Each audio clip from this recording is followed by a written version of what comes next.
Hi friends, online agriculture classes के official YouTube channel पर आप सभी का हार्दिक स्वागत, अभिनंदन एवं वंदन करता हूं। आइए आज के इस सेशन में हम लोग बात करने वाले हैं UP cadet counselling 2024 big big bad scam. बहुत ही बड़ा यूपी कैडेट में स्कैम चल रहा है। अब इसमें स्कैम में क्या आ रहा है, बच्चों को प्रताड़ित कर रहा है मानसिक रूप से, आर्थिक रूप से और शारीरिक रूप से। हर प्रकार से बच्चों को परेशान किया जा रहा है।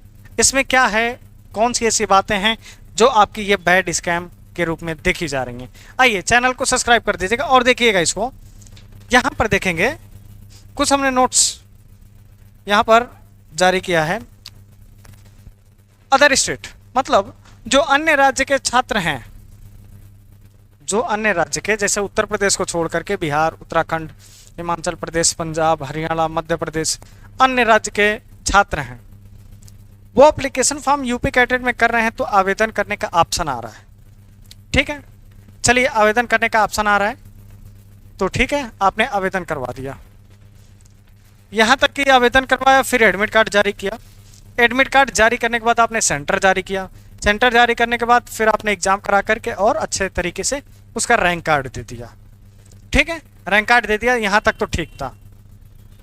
रैंक कार्ड देने के बाद जब बात एडमिशन की आ जाती है तो कहते हैं हमको उत्तर प्रदेश का ही डोमिसाइल यानी निवास प्रमाण पत्र चाहिए। तो बात आके फंसती है कि बच्चा उत्तर प्रदेश का नहीं है तो ये एडमिशन नहीं ले सकता। डॉक्यूमेंट वेरिफिकेशन के समय उसका डॉक्यूमेंट रिजेक्ट कर दिया जाता है। तो इसके लिए या तो आप एप्लीकेशन फॉर्म मत भरवाइए या तो फॉर्म भरवाइए। अब अन्य राज्य का बच्चा आकर के यहाँ पर एग्जामिनेशन देगा, चाहे बच्चा हो चाहे बच्ची हो, कोई भी आकर के, तो वो आर्थिक रूप से किराया भाड़ा लगा के आएगा, आर्थिक रूप से परेशान, शारीरिक रूप से आएगा तो थकान होगी, आएगा तो रुकेगा कहाँ, वहाँ यहाँ तो रिश्तेदारी है नहीं सेंटर पे जो रुक जाएगा अपने रिश्तेदार के वहाँ। फिर मानसिक रूप से जब वो वापस चला जाता है एग्जाम देकर के, अच्छा रिजल्ट आता है तो फिर डॉक्यूमेंट वेरिफिकेशन में उसका 500 रुपये फीस तो काट लिया जाता है, लेकिन डॉक्यूमेंट रिजेक्ट कर दिया जाता है। उसका कितने का नुकसान हुआ? 1350 रुपये का नुकसान हुआ, प्लस 500 रुपये काउंसलिंग की नुकसान हुई, प्लस उसके बाद मान लीजिए आएगा जाएगा कोई भी अगर अन्य राज्य से, कम 2000 रुपये उसका खर्चा रख लीजिए, 3-4 हज़ार रुपये का, 5 हज़ार का उसका नुकसान। अगर वो आएगा तो उसका गार्जियन भी आएगा, तो पर हेड अगर 2000 तो मतलब 6-7 हज़ार 8 हज़ार का नुकसान हुआ। अब दूसरी बात, अदर सब्जेक्ट। अब उसमें जब क्राइटेरिया एलिजिबिलिटी में दे रहा है, लेकिन इनकी भी थोड़ी सी गलती है। जब उसमें साफ साफ लिखा है अदर स्टेट वाले स्टूडेंट नहीं पार्टिसिपेट कर सकते, तो आप जबरदस्ती उसमें कूद जा रहे हैं। लेकिन इनको रखना चाहिए यूपी कैडेट वालों को वहां पे आईडी हटा ही दें, लॉक कर दें, आने का कोई ऑप्शन ही ना दें। ठीक है, लेकिन अब इनकी भी गलती नहीं है। हो सकता है अदर स्टेट का एड्रेस दिया हो और आधार कार्ड हो सकता है उत्तर प्रदेश का निवासी हो, तो अब इसमें गलती किसकी आप देंगे, कमेंट सेक्शन में बताइए। फिर दूसरा देखेंगे अदर सब्जेक्ट। अदर सब्जेक्ट में जब कहता है कि बीएससी एग्रीकल्चर के लिए आपने 12th पीसीएम किया है, पीसीबी किया है, पीएचएस किया है, पीएचडी किया है, तो आप एलिजिबल हैं। ठीक है भैया, एलिजिबल हैं। बट एमएससी की दशा में हमने देखा है कि स्टूडेंट पिछले वर्ष एमएससी बीएससी मैथ से दिया था और एमएजी ग्रुप से उसने पेपर दिया और उसका रैंक कार्ड, रिजल्ट सब कुछ फाइनल ओके आया, लेकिन जब डॉक्यूमेंट वेरिफिकेशन की बात आई तो उसका डॉक्यूमेंट रिजेक्ट हो गया। तब फोन किया हमारे पास कि सर ये ऐसा ऐसा समस्या है, आपका वीडियो में देखा था और ये आप समस्या बताइए। तो इस समस्या का निदान क्या है भाई? जब नहीं एलिजिबिलिटी है तो क्या करें? कह रहे कि सर हमारा पैसा नहीं वापस होगा। पैसा वापस नहीं होगा, आपको पढ़ना चाहिए, इसमें आपकी गलती है। क्या आप दूसरे की स्ट्रीम में चले जाते हैं बिना पूछे सोचे? तो इसलिए आप जब एडमिशन किसी का भी, छोटे भाई का, चाहे किसी भी आप स्टेम में जाइए, तो उसका सूचना विवरणी का अच्छे तरीके से अध्ययन करके ही जाइए कि किसी का सहारा न लेना पड़े। फिर उसके बाद बात आती है ओवर एज पे। ओवर एज पे मतलब कहता है कि 16 साल से मिनिमम नहीं होना चाहिए, मतलब 16 साल से कम नहीं होना चाहिए और 21 साल से 22 साल से अधिक नहीं होना चाहिए। ठीक है, लेकिन वेटनरी की दशा में ऐसा नहीं है। वेटनरी की दिशा में है कि आप 25 साल तक हैं तो आप एलिजिबल हैं। ठीक है, तो पीसीबी वाले स्टूडेंट जो नीट की प्रिपरेशन करते हैं, जब नीट उनका नहीं निकलता है तो वो कूद पड़ते हैं वेटनरी में। एग्री? तो जब वेटनरी से ये वापस आते हैं, BVSc, bachelor of veterinary science, जब इनको नहीं मिलता है, रैंक ज़्यादा हो जाती है, 3000, 4000, 5000 हो जाती है, तो ये जब इनको वेटनरी नहीं मिलता है तो ये कूदते हैं कहाँ पर, एग्रीकल्चर में। एग्रीकल्चर मिल जाए, कुछ भी मिल जाए, horticulture, forestry, fisheries, food tech, dairy tech, कुछ भी मिल रहा है हमको, हमको बस यूनिवर्सिटी से मतलब है। तो मिनिमम एज वाला तो चलिए ठीक है, कोई बात नहीं है, लेकिन मैक्सिमम एज वाली बात आ गई। तो यहाँ पर 2 स्टूडेंट हमारे पास कंप्लेन अभी तक राइज हुआ है, दोनों के दोनों 24 के राउंड फिगर में थे। चलिए वेटनरी में आप एलिजिबल हैं, वेटनरी में आपका 4000 8000 रैंक था, तो ठीक है वेटनरी नहीं मिला। आप एग्रीकल्चर में काउंसलिंग कराए हैं आप लोग का। जब इनका क्या हुआ, देखिए समस्या कहाँ पर आई। जब हमने 500 रुपये की फीस कट गई, चॉइस फिलिंग किया, तो चॉइस फिलिंग जैसे कर रहे थे तो उसमें यूनिवर्सिटी का नाम तो सिलेक्ट हो रहा था, लेकिन सब्जेक्ट वहाँ पर चूज करने का ऑप्शन नहीं दे रहा था। तो इसलिए जो भी स्टूडेंट ओवर एज हैं तो ध्यान दीजिएगा, आपका चॉइस फिलिंग करने का ऑप्शन, यूनिवर्सिटी तो सिलेक्ट होगा लेकिन सब्जेक्ट सिलेक्ट नहीं कर सकते हैं। ठीक है, अब चाहे ऑफलाइन में कराएं चाहे ऑनलाइन में कराएं।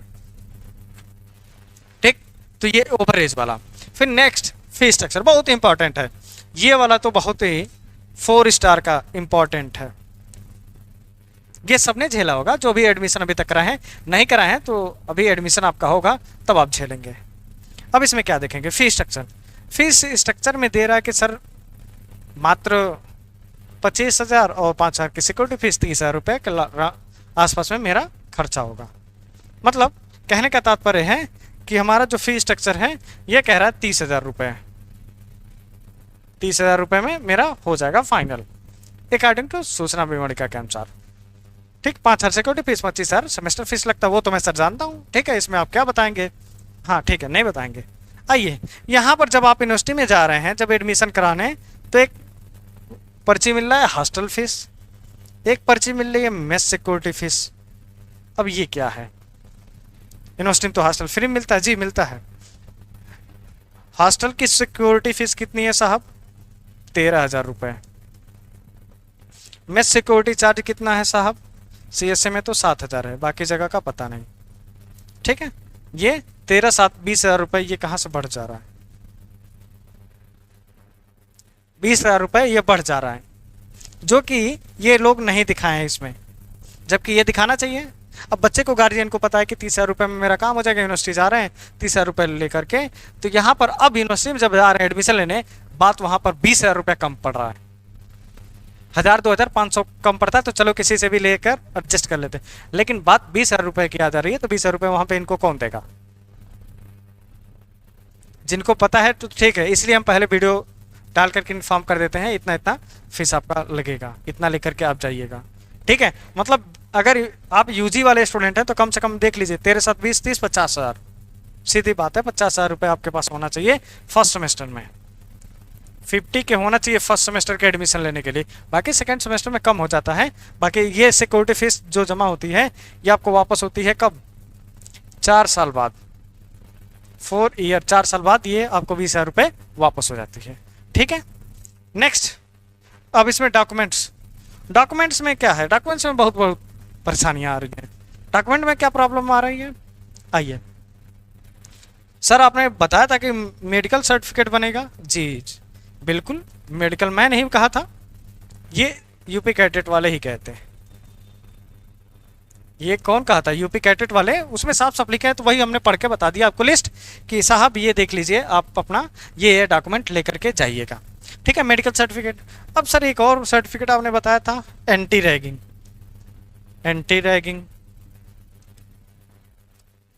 ठीक, 2 सर्टिफिकेट हमने बताया था, एक गैप का बताया तो चलिए वो चल जाएगा, कोई दिक्कत नहीं। मेडिकल सर्टिफिकेट में कहा था कि आप अपने नियर बाई किसी भी सामुदायिक स्वास्थ्य केंद्र से या किसी भी नियर बाई हेल्थ सेंटर से आप अपना मेडिकल सर्टिफिकेट बनवा के ले आइए। फॉर्मेट तो आपने दिया नहीं, चलो हमने फॉर्मेट चिकित्सा का निकाल करके बच्चों में डिस्ट्रीब्यूट कर दिया, वीडियो बना दिया कि ये साहब फॉर्मेट है, इसको आप देख करके आप अपने हेल्थ सेंटर से बनवा लीजिएगा। ठीक है, चलिए आप बनवा के वहाँ लेकर जाते हैं यूनिवर्सिटी में, वो कहता है कि मुझे ये नहीं, ये अमान्य है, जाओ दूसरा बनवा के ले आओ। ये क्या बात हुई साहब, अब हम इतने दूर से आए हैं, 100 किलोमीटर, 500 किलोमीटर, 600 किलोमीटर दूर से, अब आप कहाँ डॉक्टर ढूंढेंगे, तो वो यूनिवर्सिटी के चिकित्सालय से कह रहे हैं कि वहाँ जाओ बनवाओ। और वहाँ पे क्या होता है, जाते हैं आप, वेट करते हैं, बीपी नापते हैं, उसके बाद फिर हाइट नापते हैं, उसके बाद अगर थोड़ी सी बॉडी आपकी गर्म मिली तो बस एक पैरासीटामॉल देते हैं, कहते हैं खा लो बेटा जाओ। ये कौन सा मेडिकल फिटनेस है? तो ये अपना बना रहे हैं अब, या तो घर से हम ना बनवा के ले जाएं, या तो ये बनाए सीएसए वाले का काम है ये। ठीक, अब दूसरा एंटी रैगिंग जो हमने फॉर्मेट नहीं बताया था, हमने नहीं बताया था, वो सूचना विवरणिका में लिखा हुआ है 71 72 पेज पे, एनेक्सर 1 एनेक्सर 2।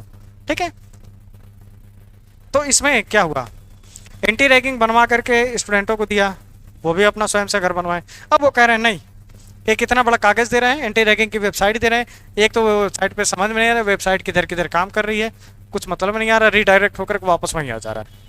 अगर उसमें थोड़ी देर तक आप खोले रहेंगे, कुछ इधर उधर जाएंगे, तो रीडायरेक्ट होकर के वापस जैसे खुला था वैसे पॉपअप ओपन होकर के वापस आ जा रहा है, उसमें समझ में नहीं आ रहा। फिर ये लोग कह रहे हैं तुम एंटी रैगिंग नहीं भरे, ये नहीं भरे, वो नहीं, फलाना ढिमकाना। तो अब इसके लिए मानसिक रूप से बच्चा परेशान होगा कि सारा एडमिशन लेने में इतनी दिक्कत हो रही है, तो बाकी उसके बाद क्या दिक्कत होगी, पढ़ाई में कितनी दिक्कत होगी।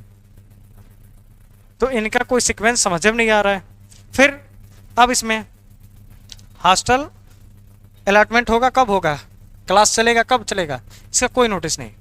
लेकिन सूचना विवरणिका में दिया हुआ है कि 3 सितंबर से क्लासेस चालू होंगे, लेकिन हमारे हिसाब से तो लग रहा है कि 15 सितंबर तक कोई क्लास आपकी प्रारंभ नहीं होने वाली है। जो कंडीशन वर्तमान में चल रही है, ना साफ सफाई हुई, ना हॉस्टल अभी खाली हुए हैं, तो कहाँ रखेंगे बच्चों को, कहाँ आप अलॉटमेंट करा देंगे। तो ये देखिए, हॉस्टल और क्लास की जो नोटिस है, पहले आपका हॉस्टल अलॉट होता है, उसके 2 दिन बाद 3 दिन बाद आपका क्लास, आपको पूरे यूनिवर्सिटी में जब जाएंगे आप हॉस्टल अलॉट कराएंगे, जब क्लास स्टार्ट होगी तो उसके पहले आपको सिक्योरिटी गार्ड और एंटी रैगिंग कमेटी आपको पूरी यूनिवर्सिटी भ्रमण कराएगी, बताएगी आपको यहाँ यहाँ आपकी बायोकेमिस्ट्री क्लास चलती है, एक क्लास चलेगा आपका 2 किलोमीटर पे, एक क्लास चलेगा आधा किलोमीटर पे, एक क्लास आपके पास चलेगा, एक क्लास फील्ड वाला प्रैक्टिकल वाला कहीं और चलेगा, थ्योरी वाला कहीं और चलेगा, ऐसे क्लासेस चलती है। जितनी क्लासेस चलेंगी उतनी आपको अटेंडेंस लगती है। सुबह आपको एक क्लास चलेगा 7 बजे से लेकर के शाम 4:45 तक क्लास चलती है। बीच बीच में आपको गैप कैसे मिलता है, एक सुबह 7 से 9 चला प्रैक्टिकल की, फिर बीच में 1 घंटे का गैप मिला, फिर 10 बजे से आपकी क्लास स्टार्ट हुआ 12:45 तक। ठीक, जितनी क्लासेस चलेंगी, प्रैक्टिकल में 2 अटेंडेंस लगते हैं, थ्योरी में 1 अटेंडेंस लगते हैं। अटेंडेंस हार्ट मत करिएगा, बिल्कुल अटेंडेंस जितना बेहतर रखेंगे उतना बेहतर आपको टीचर प्रैक्टिकल में मार्क देता है, और वही आपका जीबीए अच्छा स्कोर बनाता है। ठीक है, चलिए ये बातें हो गई। जब हॉस्टल की नोटिस आएगी और क्लास की नोटिस आएगी तो हम आपको प्यारे टेलीग्राम पर शेयर कर देंगे, और इंस्टा पे भी स्टोरी शेयर कर देंगे, आप लोग देख लीजिएगा। ठीक है, अब आते हैं ऑनलाइन एप्लीकेशन फीस। चलिए, ऑनलाइन एप्लीकेशन फीस तो मान लीजिए कहीं नहीं, किसी का नहीं वापस होता है। ठीक है, male candidate of UR OBC EWS category की फीस कितनी लगी थी, 1350 रुपये। ठीक है, अब आप सोचे होंगे ये क्यों बता रहा हूँ, देखिए ध्यान से। All candidate of SC ST and all female किसी कैटेगरी की 1100 रुपये फीस कटी थी। ठीक, transaction charge extra will be paid by candidate, मतलब जो ट्रांजेक्शन चार्ज, एक तो इतना फीस ले रहे हैं, फीस तो इनको कम रखना चाहिए। और कोई भी फॉर्म आता है आप देखते होंगे UR OBC SC ST का सबका अंतर रहता है, जो जनरल का 1350 रहता है तो SC ST का उससे हाफ रहता है लगभग में, तो इनको लगभग हाफ रखना चाहिए, लेकिन नहीं, 1350 रुपये यहाँ पे ले रहे हैं, 1100 रुपये ये ले रहे हैं। चलिए ठीक है, कोई बात नहीं, आपने एग्जामिनेशन कराया, सब कुछ कराया, उसका आपका बनता है, उतना खर्चा बैठ जाता है जब जाके। फिर काउंसलिंग फीस, ऑनलाइन काउंसलिंग की फीस 500 रुपये, जितनी बार आप काउंसलिंग कराएंगे, 1 2 3 4 जितनी बार कराएंगे हर बार 500 रुपये, मतलब 2000 रुपये। अगर 4 करा दिए तो 2000 रुपये आपका खत्म। बाकी जो KFF जाएंगे ऑनलाइन कराएंगे वो तो लेगा ही, कम से कम 3000 रुपये, 3000 से 4000 रुपये, 3 से 4000 रुपये आपको सिर्फ काउंसलिंग में स्पेंड कर दिया जाता है। फिर आपका सिक्योरिटी फीस जमा होता है 5000 रुपये, 5000 plus transaction charge extra will be paid by candidate. यहाँ पे ट्रांजेक्शन चार्ज एक्स्ट्रा लगा होगा, आपने करा होगा तो उसका एक्स्ट्रा चार्ज। ये जो 5000 ये क्या है, एडमिशन सिक्योरिटी फीस। ये सिक्योरिटी फीस वापस करना चाहिए ना इनको। भाई सिक्योरिटी फीस का क्या मतलब होता है कि हॉस्टल सिक्योरिटी 4 साल बाद जब हम हॉस्टल छोड़ते हैं तो हमने कोई कमरा का सामान नहीं तोड़ा, ना कोई चोरी करके ले गया, ना कुछ करके ले गया, वो फीस वापस हो जाती है। ठीक है, मैं सिक्योरिटी क्यों जमा होती है, हॉस्टल सिक्योरिटी क्यों जमा होती है कि आप हॉस्टल में रहेंगे, आपको एक टेबल मिलेगा, एक फैन मिलेगा, एक लाइट मिलती है बिजली की, फिर एक कबर्ड आपको मिलेगा और एक चेयर मिलेगा। बस आपने किसी भी वस्तु का अगर नुकसान नहीं करेंगे तो 4 साल बाद ये वापस मिल जाएगा। अगर आपने कोई तोड़ा फोड़ा तो आपका रूम जब वो नोटिस कराया जाता है तो ये सब चेक करके, सबसे वेरीफाई करके तब ये आपको वापस सिक्योरिटी फीस मिलती है। ठीक है, अब इसके बाद 7000 का मतलब ये क्यों है? मेस के लिए सिक्योरिटी फीस। आपने मेस में खाना खाया, लास्ट सेमेस्टर में आपने फीस नहीं पेड किया, तो ये 7,000 वाले से कट जाता है। और मैक्सिमम स्टूडेंट यही करते हैं, लास्ट सेमेस्टर में फीस नहीं जमा करते, वो मेस वाला ही कटवा देते हैं वहीं से, क्योंकि जानते हैं यूनिवर्सिटी वाले वापस करेंगे नहीं। यूनिवर्सिटी वाले वापस करने में इनकी नानी याद आने लगती। पैसे लेने के लिए इनको, पैसे जब लेना होता है तो आपको सर सर कह के लेंगे, और फिर जब पैसे देने की बात आती है तो फिर आप कौन है मैं नहीं जानता। ऐसे रूडली व्यवहार होती है इनकी। ठीक है, अब इसमें देखिए नोट करके दिया है, the above fees is non refundable and non transferable. ना ये रिफंड होती है, ना ये ट्रांसफर होती है किसी के भी अकाउंट में। जैसे मान लीजिए आपने 5,000 सिक्योरिटी जमा करके छोड़ दिया, तो ये आपको ट्रांसफर भी नहीं होगी किसी और के स्टूडेंट के नाम पे। ठीक है, अब दूसरा कह रहा हूं, once paid will not be refundable under any circumstances. मतलब किसी भी दशा में आपका जो ये फीस पेमेंट किया गया है, ये किसी भी दशा में वापस नहीं किया जाएगा। हाँ, अब देखिए वापस करने की बात आई, तो इसमें आपका 13,000 रुपये वापस होगा हॉस्टल वाला, और 7,000 वाला ये वापस सिर्फ और सिर्फ 20,000 रुपये आपका वापस होगा। ठीक है, अब ये 5,000 वाली जो सिक्योरिटी फीस है नॉन रिफंडेबल है, ये इनका न्यू नोटिस आया है। ये नया नोटिस क्या है? 5,000 वाली नॉन रिफंडेबल है। ठीक है, चलिए, तो ये चीज़ क्लियर हो गई। क्या क्या इनका स्कैम चल रहा है, क्या क्या उल्टा सीधा इनका काम चलता रहता है। और एक बात बताएं, अभी तो ये मैटर तो इसमें कुछ और था, लेकिन मैंने उसको थोड़ा रोक दिया है, लेकिन वो मैटर हम आपको देंगे, पूरा करेंगे पर्दाफाश। जितना भी जो ये स्कैम किए हैं यूपी कैडेट के काउंसलिंग में, जो ओबीसी SC ST को सीट न दे करके ईडब्ल्यूएस वालों को और जनरल वालों को सीट दिए हैं, सबका हिसाब रखूंगा। सबका हिसाब किताब रखे हैं, लेंगे थोड़े दिन रुक के। ठीक है, तो बस आप लोग हमारे साथ बने रहिएगा, और जब भी आपको हम पूरा जब ब्यौरा दिखाएंगे तो आप अपने आंखों से देखिएगा कि क्या क्या बैड स्कैम किए हैं, कैसे कैसे सीटों का डिस्ट्रीब्यूशन किए हैं कि कम रैंक वाले को ना देकर के ज्यादा रैंक वाले को दे दिए हैं। इससे बच्चा भी परेशान है, उसके गार्जियन भी परेशान है, और हमारे पास मैसेज आता है तो अब हम क्या बताएं। तो इसलिए अभी भी समय है, अगर यूपी कैडेट के कोई भी टेक्निकल टीम मेंबर देख रहे हैं, तो जो भी आप लोग कम कर रहे हैं तो उसको थोड़ा रोक करके और होश हवास में करिए। बस यही हमारी रिक्वेस्ट है। बाकी मैं तो तुच्छ प्राणी, मैं तो कुछ नहीं कर सकता, लेकिन जो भी काम कर रहे हैं आप लोग थोड़ा अपने हिसाब से करिए, और पूरा ट्रांसपेरेंट करिए, कोई पर्दे के पीछे काम मत करिए जो अभी तक हुआ है। ठीक है, तो बस यही आप लोग को देना था न्यूज़, कि आप लोग भी इस बात को अवेयर रहिए, जानिए, देखिए, सुनिए, और सच्चाई का सामना करिए कि कैसे कैसे क्या क्या होता है। ठीक है, तो मैं बस ज़्यादा नहीं कुछ कहूँगा, यहीं पे अपने वाणी को विराम देना चाहता हूँ। तो मिलते हैं नेक्स्ट वीडियो में किसी नेक्स्ट अपडेट के साथ, तब तक के लिए जय हिंद, जय भारत।